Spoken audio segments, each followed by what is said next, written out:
جو آدمی سویا رہے، غافل رہے، اٹھ کے اپنے کمرے کا دروازہ ہی نہ کھولے تو سورج جتنا مرضی چمک رہا ہو اسے کوئی فائدہ حاصل ہوتا نہیں، اسے کوئی روشنی نصیب ہوتی نہیں، کیونکہ وہ تو اٹھا ہی نہیں، جاگا ہی نہیں، بیدار ہی نہیں ہوا۔ صبح کی آب و ہوا بڑی ٹھنڈی ہوتی ہے، بڑی صحت افزا ہوتی،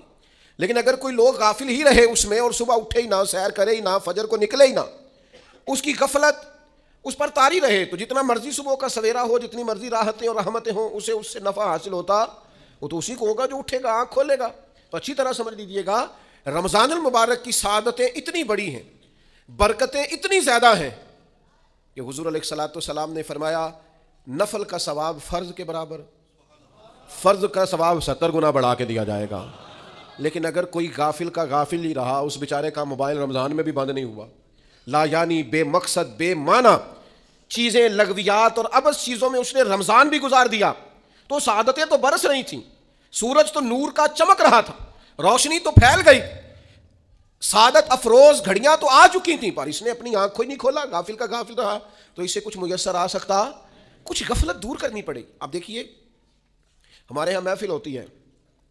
لوگ گلیاں سجانی شروع کرتے ہیں 1 یا 2 دن پہلے، کسی گھر میں شادی ہوتی ہے تو لوگ گھر کا آنگن، صحن، چھت اور سامنے والی دیوار سجانا شروع کرتے ہیں 2-3 دن پہلے، اس سے زیادہ نہیں۔ بڑی خاص بھی کوئی محفل ہو تو 1 آدھ دن پہلے لائٹنگ لوگ کرتے ہیں کہ پتہ چلے یہاں ذکر رسالت مآب صلی اللہ تعالیٰ علیہ وسلم کیا جائے گا اور یہاں حضور کے تذکار کیے جائیں گے۔ 2-4 دن پہلے اگر کہیں لائٹنگ ہو جائے تو لوگ کہتے ہیں یار کوئی کمال ہی بات ہے کہ اتنے دن پہلے یہاں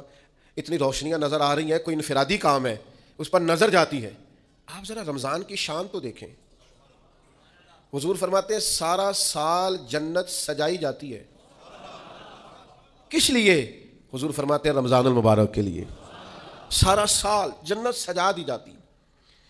اس کو تیار کیا جاتا ہے رمضان کی سعادت افروز گھڑیوں کے لیے، ان مقدس ایام کے لیے جو لے کر رمضان سایہ فگن ہوتا ہے، اس کے لیے پورا سال جنت کو سجایا جاتا ہے، تزئین و آرائش کی جاتی ہے، اور رمضان آتا ہے تو کریم کے کریمانہ فیصلے ہونے شروع ہو جاتے ہیں۔ کریمانہ فیصلے، ایک کریمانہ فیصلہ ہوتا ہے کہ دوزخ کے دروازے بند کر دو اور جنت کے سارے ہی دروازے کھول دو۔